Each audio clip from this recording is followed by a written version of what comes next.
Good evening, everybody, and welcome to another episode of the North versus South podcast with myself, Stay, and my co-host, Heath. How are you, Heath? Early, oh. Oh. We're Shrewsbury. We're the Blue Army. All right, mate. Right. Maybe his editor might get rid of that. Who knows? But bloody hell, that's harsh. Going in straight with that. You know, you've had such a great season. I thought I had to jump on that as soon as you've actually finally lost a game, and it was pretty poor because you had a player sent off pretty early on, right? We're a bit. This form of late it's not been great, and got a spanking there. Really, to be fair, which didn't really doesn't sit well, and it just makes things a little bit more uncomfortable. To be fair, if truth be told now, and we're looking over our shoulders a little bit now. Got a couple of games coming up, which we've got Sunderland coming up soon, who will be giving us a tough outing. Well, we've got a final as well. Actually, we've got a Wembley final coming up actually as well in a couple of weeks' time. So you gonna go? Yeah. No, I'm unfortunately not there. I've got an issue that weekend called my missus is away on a hen do. That's the issue. So unfortunately, I'm missing out on that one. Yeah, because can't basically.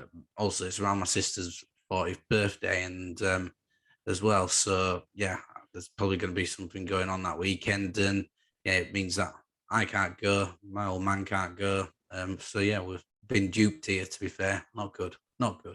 So yeah, not being a true Rotherham fan and going down to Wembley for it. But yeah, I've been Wembley before with the Millers, seen us win there before. It's nothing that I can not watch. I'll definitely get to watch it on the telly, but that'll be it this time round. Nice, awesome. Yeah. When did you say the game was? It's on the 3rd, so Sunday the 3rd of April. So got a couple that far away.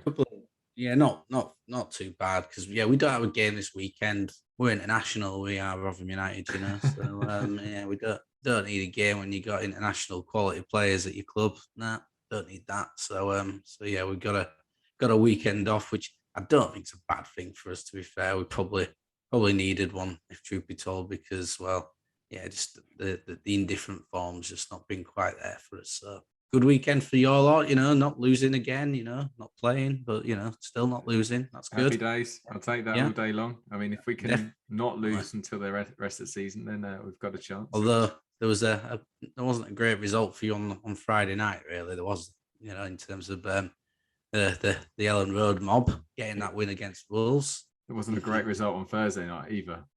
No, I think realistically, when you are a Watford, Burnley, or Norwich fan, and you see the two results that happen on Thursday and Friday, you do have an element of, I think we're going down, guys. Yeah, well, I expect Raul Jimenez to be on your shit list later because he basically cost you that one. I think with Wolves cruising at 2-0 at half time. Well, someone's got to be on the shit list for sure. Definitely. Couldn't agree with you more. So, but yeah, we'll see how everything goes. I've got some Cheltenham tales to tell you about during the podcast as well. I was at Gold Cup Day on Friday, and that was good. It was an interesting journey home, but we'll get on to that later on, I'm sure. Nice. I look forward to that. But yeah, basically, what we got in store for you listeners today is, it's probably going to be a little bit of a shorter podcast because there's not as much to get through as usual. With a short game week for starters, etc. We haven't got a game week preview happening either because we've got international break coming up. But yeah, we'll be going through his game week review, which won't take long when you've only got two people playing. So that's not too bad. And we've got a shit list as per usual. We'll do a little mini league update as well on top of that. So we've got his latest feature, which is reviewing other FPL podcasts. So this week we're doing Big at the Back, which is quite a new podcast, really good, really fresh. So it'd be good to have a bit of a discussion around that. But yeah, that sort of gives you an understanding of what we're going to get through tonight anyway. What are we leading off with then, Heath? We got our game week review, mate. Yeah. Oh God, this is. Can we just skip this part, please? It's not good. It's not good. Well, you've only got a couple of North teams, playing. It's not worked out well. Not good. I'll jump on it first. I think it's No, only no, no, fair. no. I'll jump on it first. It's fine. You get your glory at the end of it. You take your victory against three men. That's fine. Don't worry about it. Yeah, because my game week will take me all of about 30 seconds. So start the timer now, Heath. 30 seconds to review my team. Go. 22 points this game week. Sari net 1 point. Cody 1 point. Kilman no point.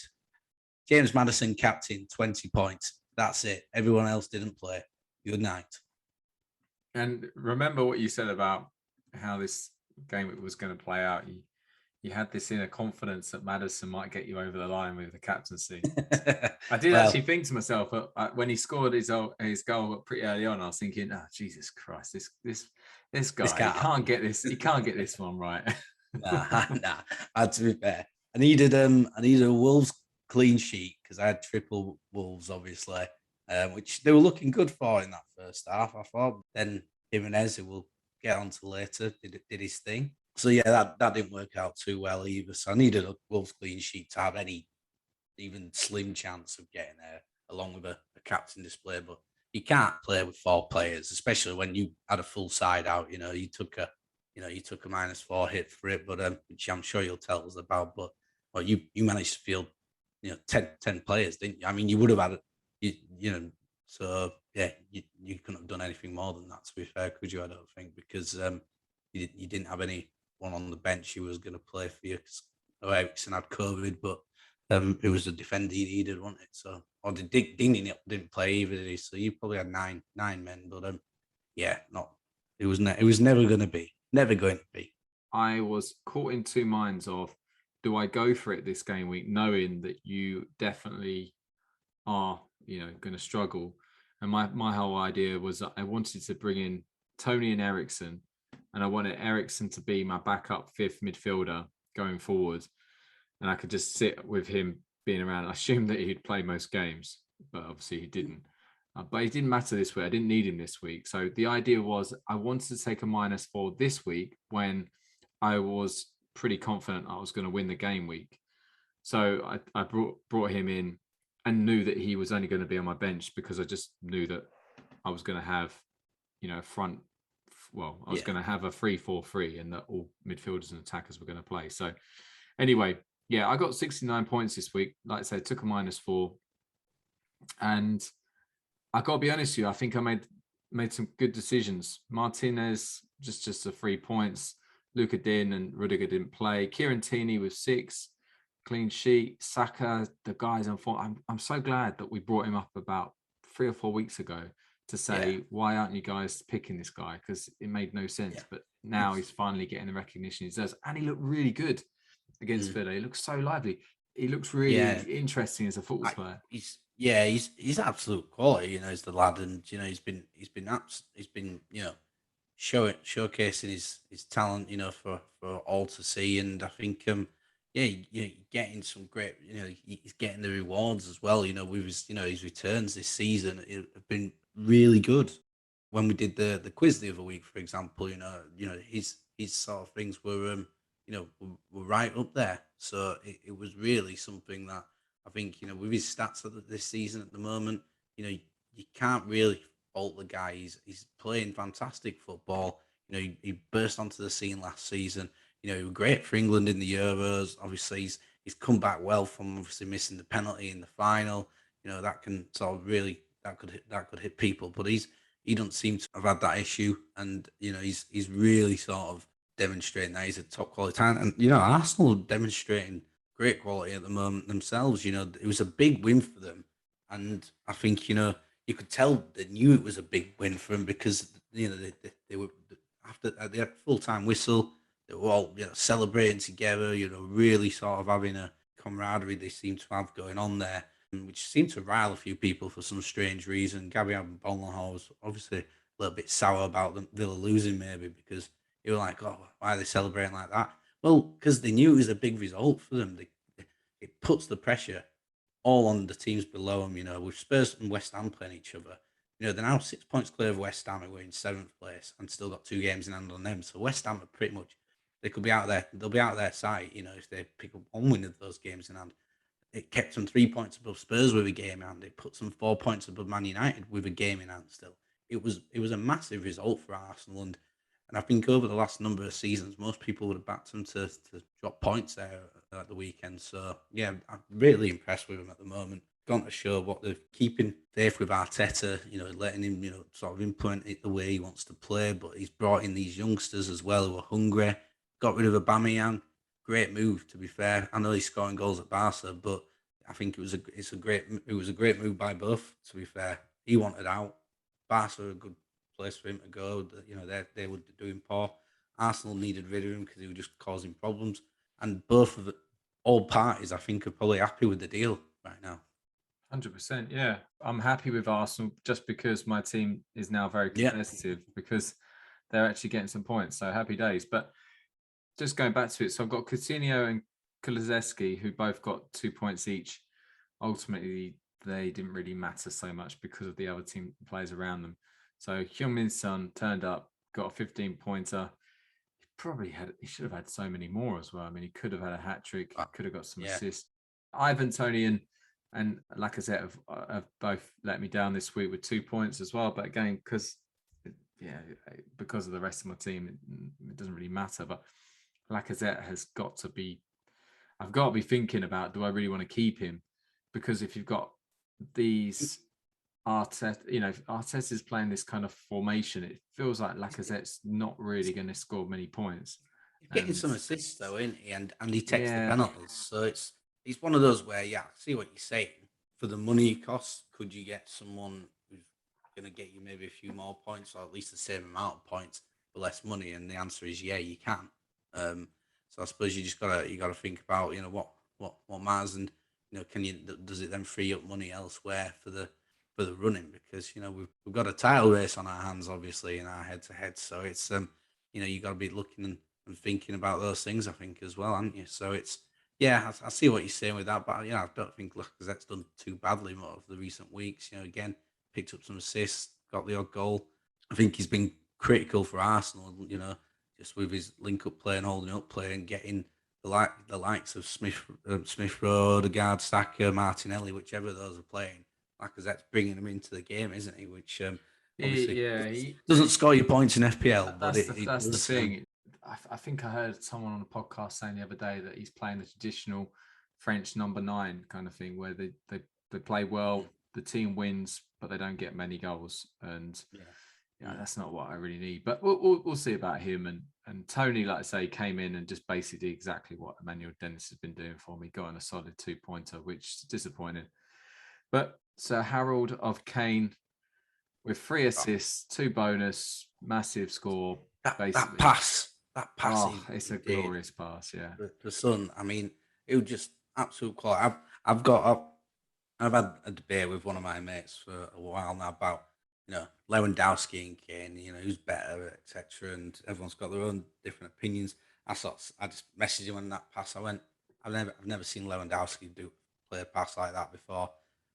So he just put a laughing, smiling face back at me, and I'm like, I mean, Team Harry over Lewandowski.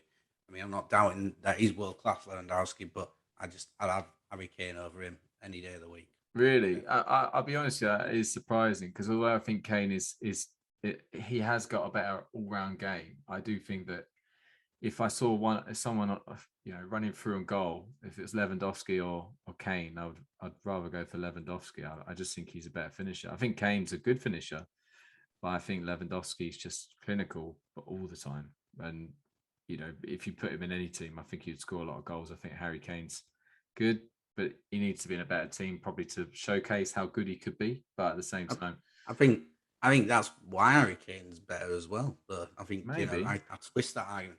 Harry Kane's been doing it in the Tottenham side for years, right? Lewandowski, you put Harry Kane in Bayern Munich side up front, I put money on that. He'll score nearly just as many goals as Lewandowski will. But you could say Lewandowski scores plenty of goals for Poland in the qualifiers, and Poland haven't exactly got a massive group of great individuals that they qualify now for tournaments because of his goals and his leadership. The fact is, swings and roundabouts. I think they're both very good players. We make it to finals of tournaments now, because Harry Kane. Poland's a far bigger country than England. Bigger population, is it? Yeah, they should be doing better. Not really. Not really. Think about the funding. How much money goes into our country's football and how much goes into the Polish football? Well, yeah, it's not my problem. Well, it makes not my makes players better if they're trained better, right? I mean, Matty Cash is probably one example of someone English going over to Poland to play. But, the fact is, most of the time, I would imagine that most people who were part Polish, part English would want to play for England, because if they were that good, that they would want to showcase their skills and use the facilities that are over here. Matty Cash, obviously, an example where it's going the other way. But all I'm saying is that Lewandowski, like I say, irrelevant of what team he's playing for, if he's through on goal or it's Kane through on goal, I would put a lot more money on Lewandowski to score than Kane. And he's a goal scorer. He's a striker. I don't want Lewandowski dropping off and playing a great pass through to, I don't know. I was going to say Ribéry, but he's probably Ribéry's probably left about 4 or 5 years ago, didn't he? Yeah, I think he's through to Leroy Sané, I guess. Sané or Gnabry or those type of players. Coman. You don't need your striker to be dropping deep and playing those passes. You want your striker to be running onto them. Harry Kane can do that, and he can still go up there and score goals. So yeah, no. Again, the argument here is Harry Kane good? Harry Kane is good, but is Lewandowski better? That's the argument. I think goal scoring, he is. Harry Kane's better.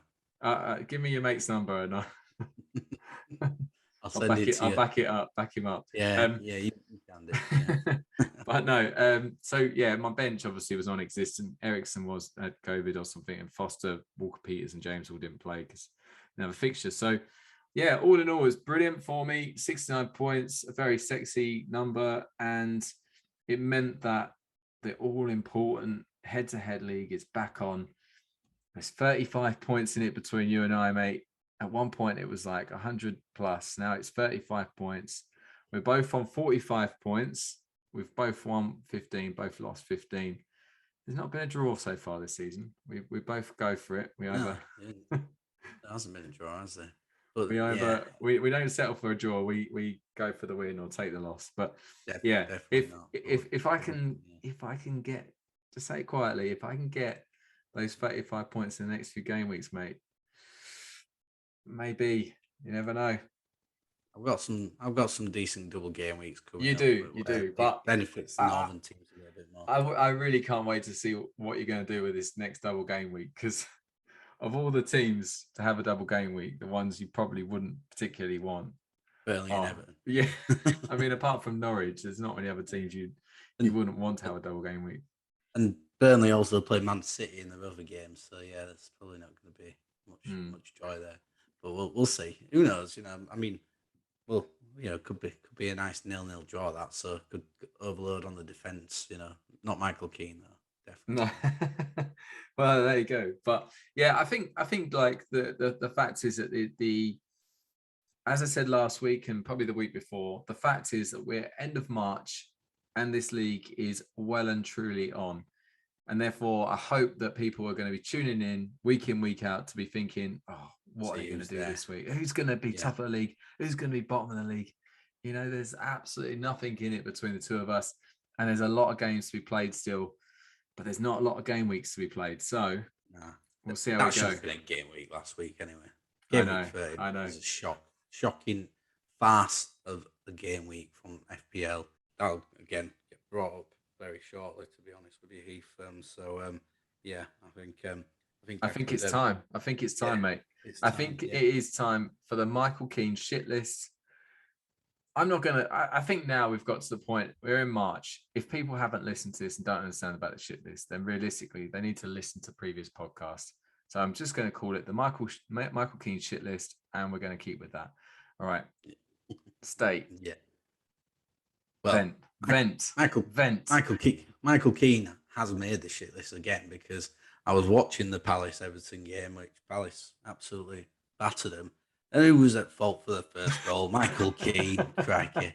Losers Mark Gray, the New England centre half, and he scores an header, and you're just like, oh dear, Keane lads, he did score in the first few minutes himself, actually, but he was offside, so he couldn't even stay on side to put Everton in the lead. And then, yeah, Did he he lost his. celebrate? Did he have a proper celebration, or did he know he was offside? I think he sort of celebrated, but then it quickly went away. I think he probably knew, but he was maybe hoping. But yeah. So Michael Keane can go on there just to keep him on there. You know, people might think we've got a vendetta against him. He's consistent. He's consistent, so we're not actually got a vendetta. We're saying well done for being consistent. You know, that's all we're saying. Well done. so yeah, yeah. The second person on my shit list is Mr. Jimenez at Wolves. Wolves cruising 2-0 against Leeds on Friday night. And you Clean just sheet was in the bag. Clean sheet was in the bag. I was counting the points. You know, I wasn't expecting the game week win, but I'm thinking 18 points there. You know, with Sarr, Cody, Kilman. You know, yeah, maybe one of them might get some bonus points. Who knows? So I was there thinking that's great, and then Jimenez decides to get sent off. Well, not Kilman, he didn't play in the end actually, which made life even better. You know, so I only had 3 players playing. But yes, but then Jimenez gets sent off. Idiot thing to do. I mean, it's not just because it affected the Wolves' ability to keep a clean sheet, but it also meant Leeds got a bit further away from safe from the drop to the bottom 3, and pretty much the Leeds fans are coming out saying that look at us now, we're moving places. I'm like, shut the fuck up, you know. What did you think of the Jimenez send off? Did you think it was a definite second yellow? I think if he's not had a first yellow, he's getting yellow carded for that all the time. So yeah, I think. Yeah, I just think that if it's it gets given these days more. Yeah, I just thought that because it's a goalkeeper, I feel like goalkeepers just have such a easy ride, and the thing is that also because the goalkeeper milked it, I didn't even think he actually touched him. I mean, he might have done, but I think it's a collision, just like any kind of 50-50. You know, the fact is that in the Premier League, even on the Sunday League, you want your players to go for those. And the fact is that I didn't see anything really that dirty. I can understand it's a yellow card, but I think that, to be honest, I still think it was a bit harsher. You know. Yeah, no, I know what you're saying, but yeah, I think in today's game, still it was reckless. Yeah, when you're on a yellow. You're just being silly by doing that, and that's you can't do something like that. Really, you gotta think smarter than that as a footballer, and he's not been smart at all there. So I think I know some people captained that. I think Jimenez actually this weekend, didn't he? So but yeah, that's his second red card of the season because he got sent off against Man City. Remember when he did that stupid 2 bookings in the space of no time against City earlier on in the year, didn't he? So it's that's both on him really, just for putting himself in those situations. So yeah, so Jimenez is on the shit list for that. It also cost his team 3 points, which would have been a big 3 points for them as well, because again, Wolves, in with a shout of Europe, European football, a win there. If they'd have won that game, which they should have done, 2-0 up at half time and not had a man sent off, they'd have been 7th, they'd have gone above West Ham, so it's little things like that can I don't think they're not going to finish any lower than 8th most likely, unless Leicester go on a run with their games in hand. But it was a big chance for them to get into one of those European spot places really. So missed chance for them. Yeah, FPL, they're on my shit list this week. How can you have a 4-game week? You really shouldn't be doing that. The amount of people I know will have used up 3 hits probably just to make sure they can get players. And if I'd have not used all mine up, I'd have been one of those, though. I still wouldn't have been able to field an 11 because I could only, they're obviously not taking our podcast seriously, Heath, at the FPL, because I physically couldn't put more than 9 players out on that team if I was wanting to make all those transfers. There was only Wolves, Leeds, and Leicester from the northern teams. You could put out 12. If you maybe they were thinking, do you know what? The big man needs a little bit of help. We'll give him game week 30. Yeah, is that what they were thinking? Well, if that's what they were thinking, they're absolute tossers.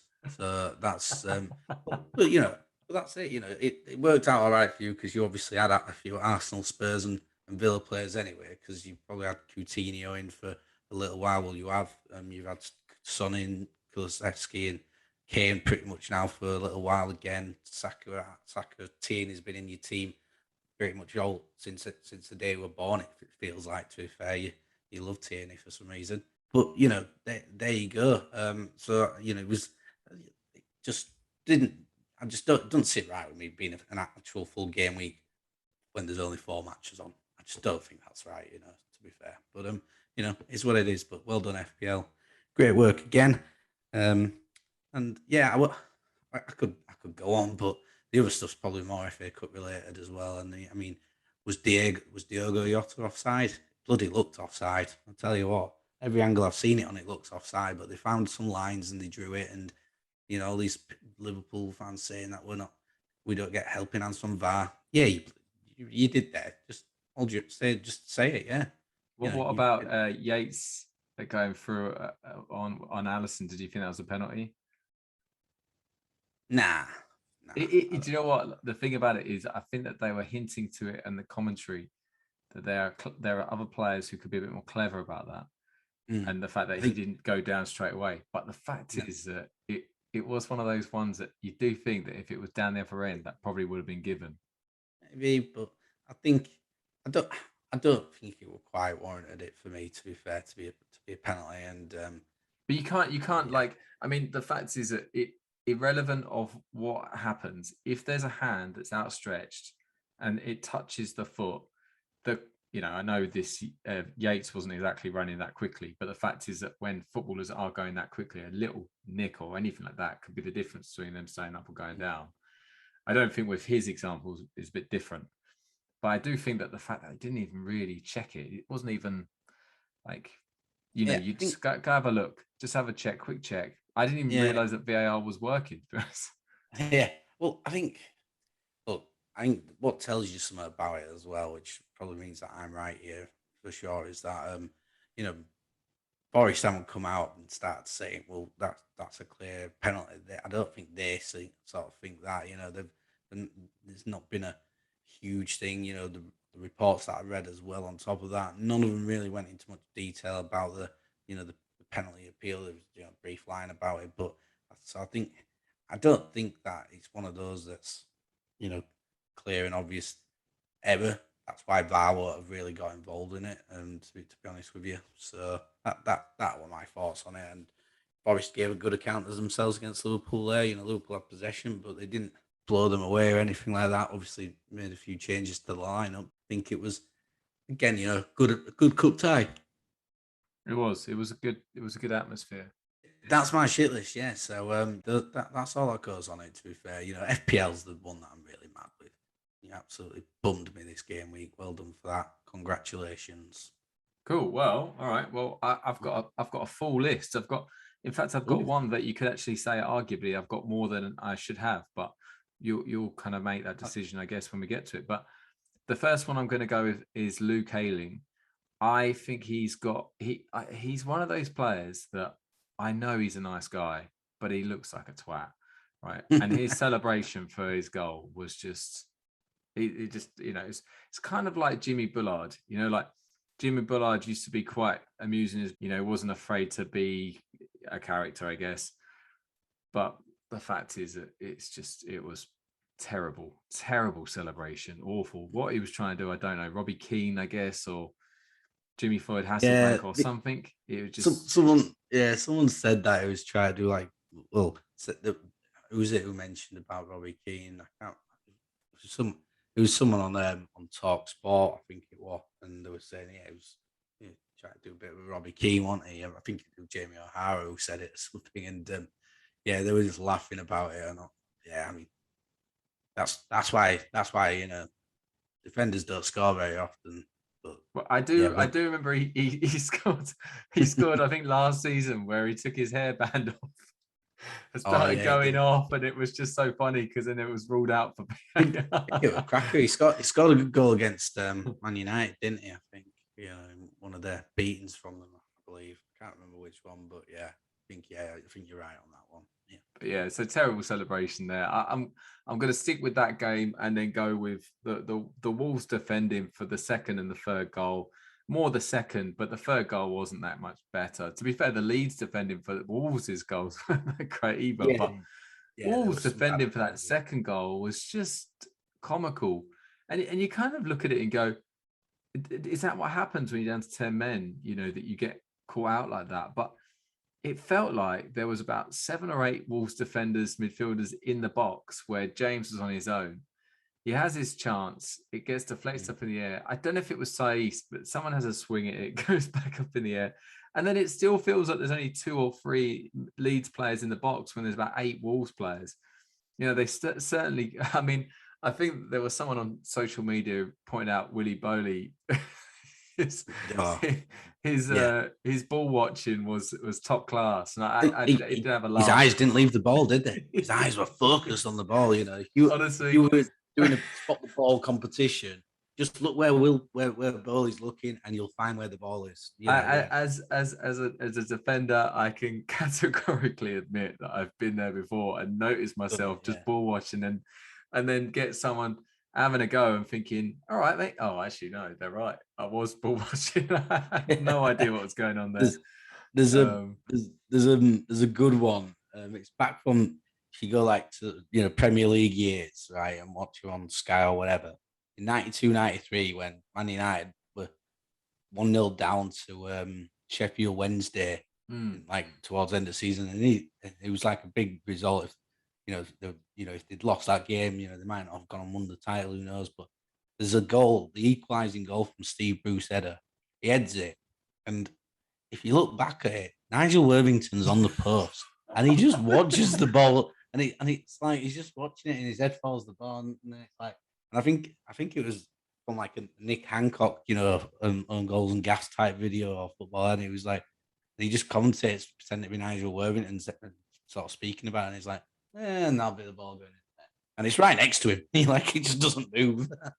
I remember seeing there was a goal as well where I'm pretty sure, again, it's Man United. I'm pretty sure it's Steve Bruce, but there's Brian Robson who follows the ball and jumps into the defender who's on the post. Is that it? That was it. Yeah, that's and it. He's like, oh, sorry, but you can see that there's no maliciousness from like Robson doesn't mean to do it, but he's just kind of watching it and thinking, I'm chasing this down. I'm going to get the rebound if I need to. And he throws himself into Worthington. Yeah, exactly. And Worthington's just watching ball going back at net. Maybe he had a few quid on Man United to win league. Who knows? Because, it was just funny moment. Sorry, that's what brought it back up from that Bowley story. And, that's it, classic defending, always watching on both sides. Oh yeah, well, I mean, but there's some great defend. There was some shocking defending, from that game. So I can see that. What else have you got on this shit list then? Yeah, so I then have Heung-min Son, who I love as a fantasy asset and has been probably my best player this season. Really, he had a stinker. I mean, he's had a real stinker, and I'm glad that it's been pulled up because I've always thought of him as a good guy. But he went down in my estimation the other day when I think it might be old Zuma who's kicked the ball towards him. He's probably his son's probably thought, oh, it's a cat coming my way or something. But it's hit his heels, and it's not like Zuma's hit it hard. I mean, like I say, the cat flew further than the ball did, and Son's felt the ball touch him in the back, and he's gone down onto a knee. I just think that is appalling. Yeah, because then it's like you then see a moment later, Regulon diving in, trying to get Zuma, and like, get your handbags away, pal, as well, But yeah, Son's reaction's shocking. You just don't do really that, bad. I didn't expect that from him, to be honest. He's never come across like that kind of guy, really. But that was awful. I agree. No, it was poor form, and that's the sort of side of football you don't really want to be seeing. Is that sort of thing going on and happening because it doesn't need to happen. Zuma's already having a bad day. He's already got an OG. You don't need to be trying to get him sent off for just kicking a bloody football and that. So I was it was a little bit, I think a little bit poor to be fair. I don't think he got booked for that, which is I was glad to see that, to be honest with you, because some referees might have then gone, yeah, well, right, I'm going to book him for that. Well, nah, he didn't need booking for that. It wasn't a booking at all, and that, so yeah, I was glad that the referee didn't book him there. To be honest with I you, for do that one. think though that I would like the referees to be a bit firmer on diving in general. Though I know you're saying that Zuma Yeah, wasn't booked, yeah, but I would Sun maybe, I yeah, would really like it if they actually picked up on, like, if VAR was able to just go, that looks like a dive. You need to go back and book that guy, and it doesn't need to be looked at again. If it's a dive, it's a dive. Everyone can see it. If yeah, someone's trying to get someone ungentlemanly conduct or whatever, if someone's trying to get someone booked or sent off, then realistically someone should be coming down on that. And while we've got VAR, use it for that kind of that angle. I mean, if mm, Son had been booked, I don't think he would have had too many complaints because he's just acting like a pillock, really. yeah. Haven't said that word in a long time. No, But pillock, no, good word. that's yeah, threw it right out there. Definitely. But yeah, so I would really like to see some people getting their just desserts when it comes to diving, because I've seen it quite a few times. Even, let's just say, Yates the other day. For me, I thought that was 50-50, could have been given, might not. But the fact is that the way that he's gone down, if that's not a penalty, it looks like a dive. Do you know what I mean? It's like, well, I kind Yeah, of feel like I have to go down. So, I've just gone full 180 there, where I've gone from it looked like it could have been given to actually maybe it was a dive. And maybe that's the whole thing. But again, if you start booking people and using VAR for good, then maybe people stop diving. Simple as that. yeah, Because that's one of those things that if I yeah. see someone diving properly, they're on my shit list without a doubt. But yeah, last one. Well, actually, I'm gonna have two actually. Well, arguably. Go on. So Mikel Arteta, he's had some moments this season. I want to like this guy. I really like the fact that this Arsenal team are exciting. They're young, really likable players. Arteta is a young, exciting manager, but he's had a few things that have happened this season. There's been a couple of things that happened against Watford in both the home and away game. I'm not going to go into those because I'm pretty sure I went on about it back in the day. But the whole complaining about having too many games in this period is absolutely a joke. Honestly, I couldn't believe that he was saying this. This is a team who, yeah, I mean, they've in years gone by, they've been fighting for Europe and Europa League. They've been maybe in the FA Cup or League Cup. What? How can he complain? I mean, the fact is that when it comes down to it, there are certain teams. I think Chelsea have played a lot more games than Arsenal, but throughout this whole period, I think there's certain teams that have played a lot more games than Arsenal. Yeah, Chelsea what will is he done. talking about? Yeah, Liverpool. To be fair, I mean, I'm with you on this, but I don't think it's just obviously it's Arteta's turn this week who said it, but there's a few managers who come out with it and whatnot. Basically, I know Solskjaer did it with United when it's about it. Klopp's done it for Liverpool. Guardiola's done it. Tuchel's said that his team's tired and stuff like that. I don't have any fucking sympathy for these lot. They're getting paid hundreds and thousands of pounds to play a sport that that people like me and you would do what we're doing now for a career, and probably actually take less money if it meant we were playing football every day. And that's it. I'm not a fan of that. I mean, I think Conte came out, didn't he, and sort of said basically, without rudely saying anything, he just sort of said, just basically get on with it. Arteta is basically what he's saying. No need to complain. Everyone has games, everyone has fixtures postponed, and it's been with COVID as well this year, so things have been different. But I think it's just silly of him to be saying that. I think at the moment, just get on with it, keep playing, keep winning games. If you're winning games, which they are doing, they're in a good run of form. They've given Liverpool a good game. You know, Arsenal's next three games, they've got Palace away, Brighton at home, Southampton away. They get 3 wins there. you know, they'll be very, very close to getting that top four spot guaranteed. If they can get 3 wins out of the next three, and I know they've got some tough games after that, but everyone's got tough games to be fair coming up still. And lastly, where Arsenal fans, I'm not bashing your team here because this one's pro Arsenal. The celebration police was out in like, and this is what you were talking about earlier. So I'm going after not only Gabby Agbonlahor, but I'm also going after Ashley Young and Ruben Neves. All three of them telling Arsenal they can't celebrate because it's only against Wolves, it's only against Aston Villa. They can do one. I'm not being funny, but the fact is that if you win a Premier League game, irrelevant, you should enjoy it. You have to. Life's too short. You know, the fact that these people are so bitter about not winning the game or not getting a result out of a team like Arsenal really speaks volumes about the kind of characters we're talking about here. And I thought that was poor form. Like, this is what I'm saying. Arguably, you could say I've extended my shit list to more players. But what I'm trying to say is, ultimately, the fact is that Arsenal, I like the fact that they're going away from home at Villa and getting a result and celebrating like it means that much to them. I like that. I had it earlier in the season. I went to Watford, Southampton, and Southampton, you know, they played really well. They deserved to beat us, to be fair. And after the game, all their players went over to their away fans and they celebrated it like it was like a big win. And I couldn't help but feel, you know, obviously a bit gutted, but also kind of like admiring the fact that they were really enjoying it. They didn't kind of play it down. Oh, it's just a team for the Championship. It's all right. They've gone and played a promoted team. They're a Premier League team. You know, we're a Premier League team, and they've enjoyed it.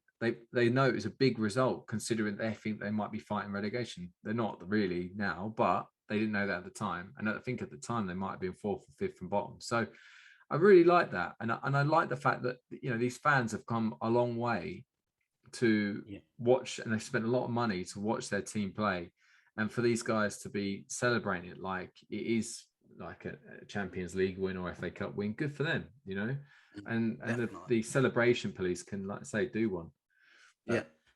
You're right, completely right. And you know, I want to see my team celebrate. You know, if they win the game, I want to see that it matters to them. They care about it, like you said. Fans care about it because they travel there, they spend the money to go there, and you want to see a team showing it. Just like if they lose, you don't want to see them just not looking like they give a crap. You want to see them coming up to the fans. If they're putting a good performance, just not quite been good enough, still applaud them. If they've been absolutely woeful, go up to the fans, raise their hand in an apologetic hand, sort of thing. You want to see that it matters to them, and that, like I said, that's football. That's what you want to. That's what I want to see. I want to see people that it matters to, and like you said, I just think it sounds just too much like sour grapes from those who were saying, "Oh well, they only beat Villa and stuff like that." Well, who gives a shit what they think?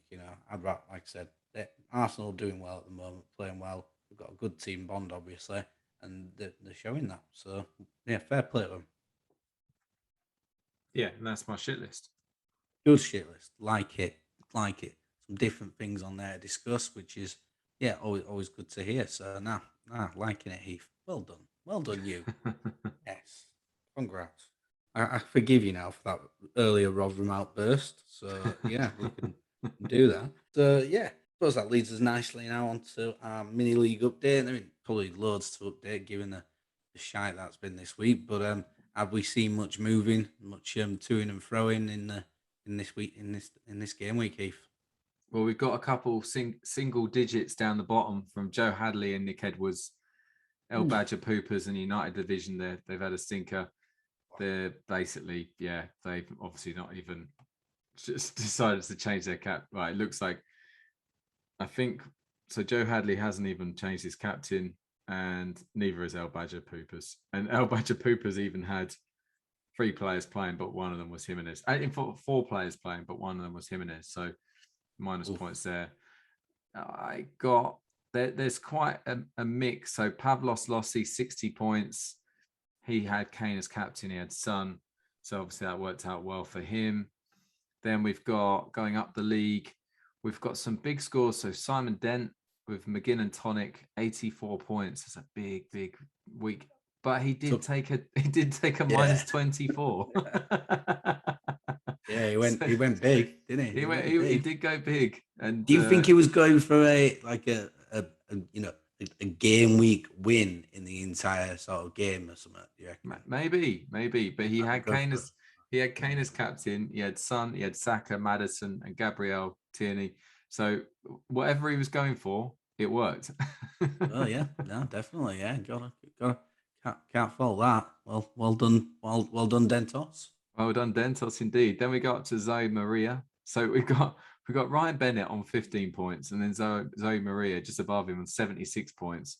I mean, she played a free hit, worked out well for her. She's got Ben Rama as well in her team, but she's got the Kane captain, Son, again, Saka, pretty much the standard kind of players that if you see big points, it's those three really that have got them. And then we go up, and yeah, I mean, I've got to be honest, I'm not far away. I'm getting closer. You've just dropped out of the top 10, which is obviously a bit of a killer because FPL Gluttony, Veldora, Tempest, 48 points, just gone above you, buddy. He had Maddison as captain as well. He's had a lot of players playing there. I mean, he's done well, but he's taken a -8 there to get that going. Then we go further up the league. Jason Bye expected to lose 72 points. He's had a good week. Maddison, Saka, Son, Kane, all the usual suspects. He did have Jimenez with a -2. Then we get to Mike Matthews, MM, who we talked about quite a lot recently. He's been on good form, another -8, but he had Barnes, Saka, Kane captain, Son, Ben White, Tierney. Then we get to the top three. So John Rogerson now in third place. Connor Tobin has gone up to second place with 63 points. He, again, Kane and Son and Saka. And then we've got Kevin Barnard, who still got a decent lead. I mean, 80 odd points. He didn't really, I guess he had Kane captain, so that worked out well. And he had Saka. So it meant that he didn't have to change too much around for himself. So his team looked like it was quite nicely set up for this game week, to be fair. So Kevin would have been looking at Ramsdale in there, and he didn't even play, didn't they? I bet. No, that's right. He's now Kevin Barnard's now looks like he's just over 25k in the world. So he's having a very good season. He's in a lot of leagues. He obviously takes FPL very, very seriously. And I like it. I like the fact that when you're in a lot of leagues and you're doing well, that you're representing. So yeah, I think overall there was a couple of disasters. I mean, let's have a quick look at Ryan Bennett at Spud United. Hey, right. So I've got a great story about Ryan Bennett to go along with this. You mock his team first, and then I'll just add the rub the salt into the wound. Well, Ryan Bennett has obviously got himself in a situation where he's got himself to the end of the week, and he's not obviously changed his team because his captain is Salah, his vice captain is Dennis. I mean, that's shocking anyway. He had probably this minor bit of hope that thinking, well, I've got Kilman, I've got Kulusevski, I've got Kane. And Kane turned up, but obviously Kilman didn't, and Kulusevski didn't get any points apart from the two, the playing points. So he's had an absolute stinker. And obviously he's got a very good team. He's obviously written that week off, or he's completely forgotten. So you tell me. Well, I think you forgot, sir. Ryan, I worked with Ryan, and he was at Cheltenham most of last week. So he did. So he was there on the first day, on the Tuesday, and then he came back on the Wednesday. Then he had like Wednesday, Thursday sort of break, and then we went to Cheltenham on the Friday. So I know that we were all pretty drunk on the Friday, so he probably forgot to do change like captain and stuff like that. Now, to make matters even worse, so after we finished at Cheltenham on Friday, so we've gone on a coach with a number of other people. So we're heading back to the coach. Ryan, we don't know where Ryan is. Ryan's gone. He's lost to us. So so then we phoned him. He don't know where he is. He's like, don't have a clue where I am. He's drunk and everything. So the coach is about to leave. So we're like, Christ, what do we do here? So we sort of look, the coach is queuing up. So like, he's still got time, but he doesn't know where he's at. Doesn't have a clue. He ends up getting into a car with somebody to try and help him find his way back to where the coaches are. That doesn't go down too well. So me and another lad get off the coach to go and try and find him, right? Thinking, right, we've got time, there's no traffic and that. We eventually find him, but the traffic's all of a sudden just started going. the coach has left, won't pull over and wait for us. So we've ended up having to get a taxi back from Cheltenham. So Ryan's obviously paid for the taxi because, well, it was his error. 320 quid to get home from Cheltenham. Oh, And so Jesus. he hasn't won big that week in betting either. So he's probably done about 800, 900 quid down the Swanee that week. And 320 quid of that was on a taxi home from Cheltenham. So yeah. Um, so he's had an absolute mare there, to be honest with you, as old Bennett. Well, So, on a yeah. positive note, he's got a shout out this week for not being Yes. good at FPL, and not being very good at getting home from Cheltenham. So No. good work, Ryan, all round. Hope you're okay. Hope you're feeling better. Definitely. It can But only yeah, get no, better from here, mate. it definitely can only get better from there. Yeah. So that was basically Bennett's story there. So yeah, good work from him. Can I ask you a question? Yeah. When you see him, do you just kind of go, Bennett? No, not usually. To be fair, but I can start doing that. If Yeah. that's Okay. necessary, yeah. No problem. Okay, cool. All right. Well, that was our mini league update. And yeah, as usual, guys, good work. Anyway, we move on to our one of our newest features that we brought into our podcast last week, which was our FPL podcast review. Last week we did the Green Arrow, which, like I say, I think we both firmly gave it the thumbs up. We liked it. You know, the fact is that I mean, realistically, they've got. You can tell that they've got certain things going on for them. They've been around for a while. They've got probably the financing behind them from that fantasy football hub, and you know, at the end of the day, that they've got a big following already. So, as newbies on the scene of FPL podcasts, it's probably a bit weird for us to be reviewing their podcast, but it was what it was. However, this week we're looking at a very new FPL podcast called Big at the Back, and it's two guys, Matt and Tom, who are both from Essex, and they have started a podcast, and they've been going since around February. So I think they're up to episode 8. But I think that, to be honest, it was really nice and refreshing to listen to their podcast because it did feel more like ours. You know, it felt like what we're trying to do here. Last week's podcast that we listened to, the Green Arrow, way more professional than both of our podcasts. I don't think the guys from Big at the Back can complain about that, really. No. But the thing about it is that what we both have as what we're trying to do, and what it seems the Big at the Back guys are trying to do as well, is, you know, the content is the key here. It's not all the followers you've got. You know, the fact is, the most important thing is, are you guys who understand football, and do you get your message out there? And for me personally, I think that we try to do that, but from what I kind of felt about their podcast, was that's exactly what I got from them. I mean, I'll come to you in a minute, State. Yeah, no, that's fine. No, that's fine. I did feel like when I was listening to their podcast, I was thinking to myself, this is like, you know, when you're in a pub and you're sitting there and you're talking to someone and you want to disagree with something that they're saying, because you don't want to seem like a bit of a lapdog just listening and answering and agreeing.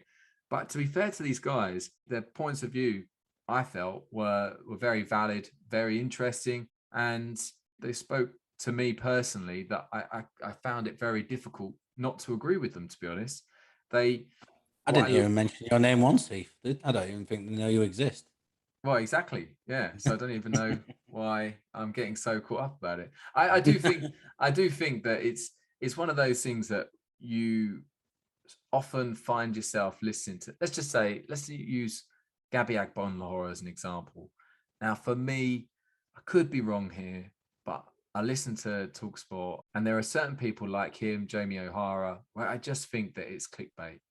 And the fact is that I don't know why I listen to it, but I can't help myself because I'm just drawn in by the ridiculous statement they come out with. And even saying that, you know, like today, he's on my shit list. He shouldn't be. I shouldn't even care about him. He doesn't come across as the smartest guy. Yes, he played football at a good level, but do I really want to listen to him talk about football? Not really. Whereas these guys, I don't know if they played football when they were younger. Maybe they did. Maybe they played at a good level. Who knows? But the fact is that they come across like they know what they're talking about. And that's what you want from a podcast. That's what I was kind of hoping that we would offer. and we're trying to offer. I mean, obviously sometimes you go off on one and talk a bit of shit about everything What? and anything, but Huh? no, Referring to me, yeah? I'm joking, mate. I'm joking. But what did you think, mate? What was your kind of impression of this podcast?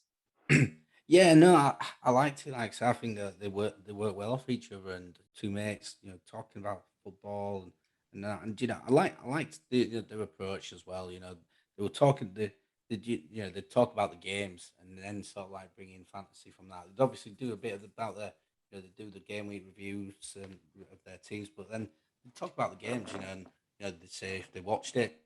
Sometimes some of the games they watched, a couple of games they didn't do on the latest episode, but so I said, oh yeah, I had it on in sort of background on my phone whilst I was watching something else.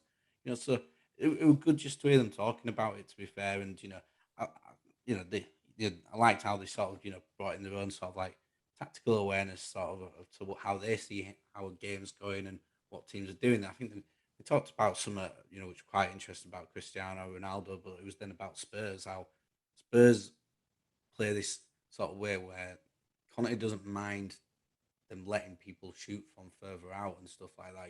Creating the letting them have little chances, and Conte wants to stop them conceding big chances. Yeah, against Ronaldo it didn't work. Letting him shoot from 30 yards out and putting it in the top bin.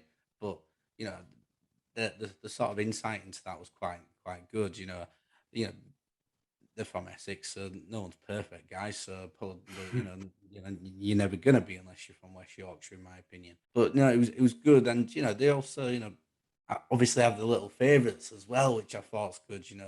Which we all are. We all have a bit of biasness at the end of the day, and I like that about him. It was just it was just nice, easy listening to as well, and lovely bit about him taking the credit for Kai Havertz's form as well. I think it was Tom who might have said something that he said he did something on Twitter about Kai Havertz and he said something about him being rubbish or something, and then all of a sudden he started being great again. So he's like, I'll put him in my team next week and he'll be shit again. Which he's like, I don't mind that too much. You probably don't want to see Chelsea do well as a West Ham fan. Yeah, I think that was Matt, but yeah, I think that Was that was Matt? Was it? the one the only there was a handful of negatives about this podcast, and I think we have to pull them up on it. First of all, Matt supports West Ham. That's the one negative. That is a shame, but it could be worse. You could support Liverpool and be a Southerner. Sorry, Tom, but that's a big no. Don't agree with that. Don't agree No, with it one that bit. was a real letdown, buddy. There's nothing scouse about his accent. Nothing scouse at all. And his It, VAR claims that they're not. He's like, Liverpool don't get all the I VAR. thought he was. I thought he was joking. I'm not having that, Tom. I am not having that whatsoever. I was disappointed when I heard two Southerners. I thought, here we go. This is my type of podcast. And yeah, one of you don't even support a Southern team. Come on, buddy. Get yourself over that. Let's move on. Let's find a proper team for you down south. Let's move away from Liverpool. It's not much fun. They win all the Not time. Watford. Boring. They've got Well, Watford. that was the other negative. The Watford bashing. I really wasn't appreciated. I liked that. There was a lot of Watford bashing, and Yeah, because you're shit. yeah, that probably helps given that agenda. But that was good. I like the fact that they keep their podcast pretty short. One thing that we could probably learn from them. Shutting us up, but I think we're doing very well to keep this to under like 3 hours. We could be like a Lord of the Rings feature film. We could, if we wanted to be. So yeah, we could be. And what did you think of the? What did you think of the theme tune this week?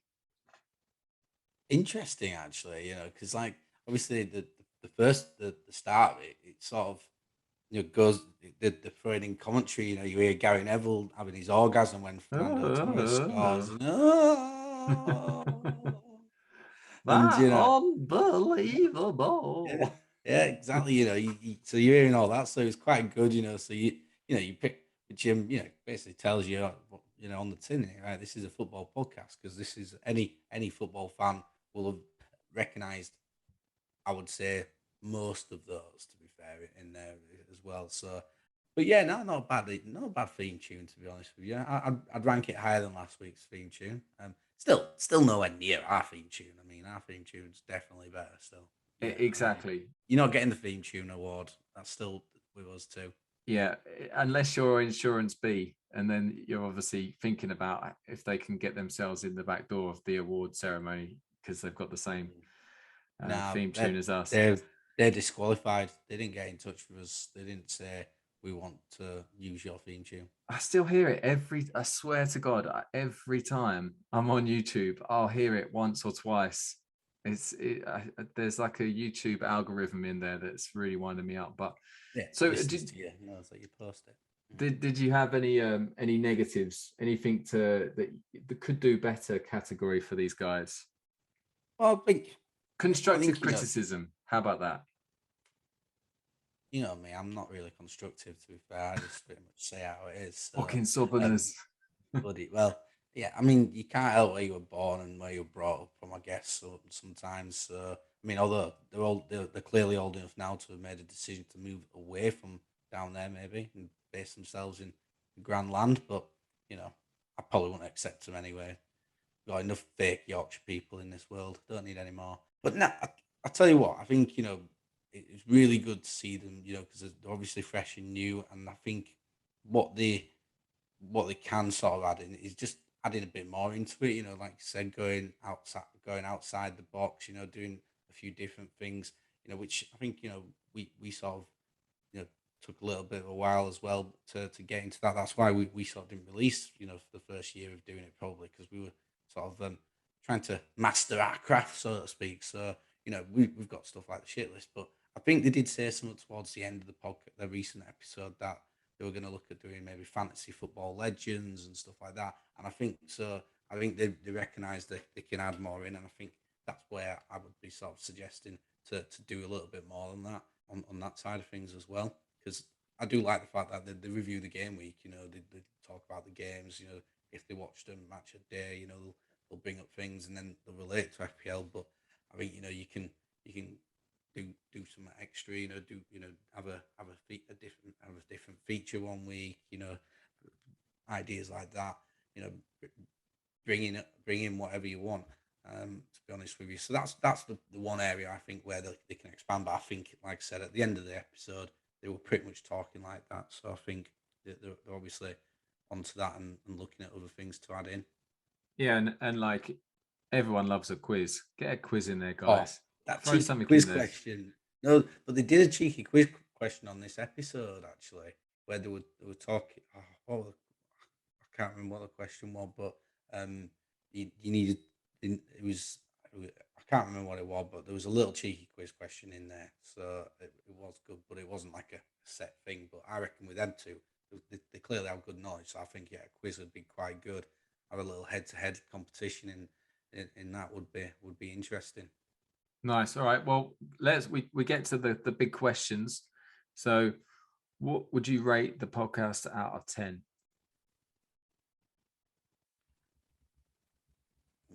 Ooh. I'm gonna go for 7.9.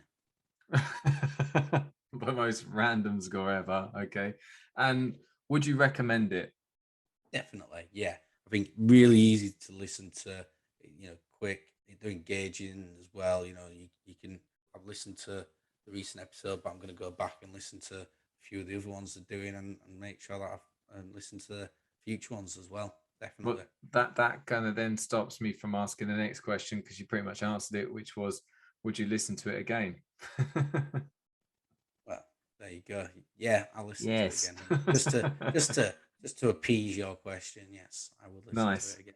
I think for me, I would say I would rate the podcast. I'd give it and because last week, what I liked about the Green Arrow was how informative they were. I like the fact that they were giving me so much content. But if I'm being totally honest with you, there was too much FPL stuff. I know it sounds crazy. This is a FPL podcast, but for me, there was too much. It wasn't enough about actual football and just being a bit normal. They have obviously said this in the Green Hour. They've obviously said, look, we want to be an FPL podcast, and FPL is all we're going to talk about. Fine, okay, but I like the fact that both we and Big at the Back throw out a bit more than just FPL, and that we look at it from an FPL point of view at times, but ultimately the bigger picture here is football. So I would probably rate it because I think I rated the Green Arrow at 7.5. I'll give this an 8 just because I think I came away from this a little bit more positive than I did last week. I don't think I didn't dislike the Green Arrow, just to put it out there.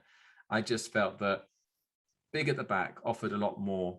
And ultimately, again, answering my question, would you recommend it? 100%. I'd recommend this to anyone who likes football. Last week, I would only recommend it for the hardcore FPL fans. This one, I'd recommend it to people who like football because these are two interesting guys who genuinely seem like they really care. They seem like they do a lot of research into the football they watch. They knew a lot. Like what really amused me was that they were talking about things we were talking about weeks ago, because obviously I was listening to old podcasts, and they were saying exactly the same things we were saying, and it's quite amusing. But yeah, again, I would definitely listen to it again. Could we get a quartet going on here? Could we have a Maybe cheeky one-off special episode where the four of us, do a bit of recording? maybe, but I genuinely, I'm so glad that we chose this one for a review, because I just don't know if there are going to be many other podcasts like ours and like theirs where it's so new, so fresh, and it's still got that innocence, but at the same time, it's got the content you would want to listen to for a football fan, not just an FPL fan, but a football fan. Yeah, no, I think you're right. I think you could, even if you didn't really do FPL, I think you could listen to it and still enjoy it even without necessarily doing FPL. I mean, they do talk about FPL. It might entice you into getting involved with it. Who knows? But I think because they do talk about the games, the scores, what happened in them as well. You're getting a little bit of a match of the day extra sort of special review off them. I think, which I think that's good. It's good to hear sort of people fans' views and stuff, not just always the top pundits' views. So yeah, definitely. Well, now that we've given them a good review, it means that we're going to get free editing till the end of the season, so that's sorted. Obviously, Awesome. a nice backhander there. So thank you. That can mean you can go back out to getting pished all the time. Well done. yes. Obviously, like that's pretty much all we've got for today's podcast. But one thing I'm going to say to you, a bit of a spontaneous question: what is your current strategy for the rest of the season? What are you thinking right off the top of your head? We didn't obviously plan this, so I'm just asking you off the top of your head. Beat Heath. But have you got any kind of strategy to beat me? Yeah, score more points than you. Okay, cool. Well, I'm glad that you took that question seriously. I know what you were trying to do. You were trying to pick. You were going to get me to answer, so you could text some hints and tips, and you could try and plant doubters, which you've been doing in WhatsApp groups on Twitter for the last several weeks now. So I'm not giving you any of the ammunition, boyo. All right, you try to get into my skin. You try to get all these nibbles and that, and every now and then I will bite, but I'm not having it. Okay, you try to play underhand, dirty tactics. All right, you basically becoming a Leeds United from the '70s who just kick the shit out of people. That's where you're going in my eyes. So no, I'm not playing. I'm not playing your game. All No, I I'm not playing wanted, this game. all I No. wanted from you was, yeah, I've gone big with Leicester. They've got a lot of games to come. That's all I wanted. Anyway, Yeah, well, there you no, go. See, there you go. You try to plant something now already. Yeah, that's it. I'm onto you. I'm onto you big time, son. And you just be ready and waiting, because when the heat comes, you're not going to be able to handle it. Well, I'm not going to handle it. Not with that skin tone of yours. You'll burn quickly. Yeah. well, that failed miserably. But anyway, so yeah, it's been an absolute pleasure, buddy. And we've kind of, like I say, kept this quite short for obvious reasons. I think that next week we may or may not have a podcast. I'm not going to lie, I've got a potential house move coming up, so that could affect things. So I'm on a stag weekend this weekend, yeah, so I could be in pain still come Monday, Tuesday next week. I'm yeah. best man as well at this wedding, so it's gonna be big. You'll love what we're doing to the stag though. It's all right. He won't listen to this, so I can tell you Go on. tell you that, because he doesn't do any fantasy football and that, because he's not really a football fan. He supports Leeds, so we're going to watch Kendall Town play against city of Liverpool in a sort of not Northwest Counties Premier Division game.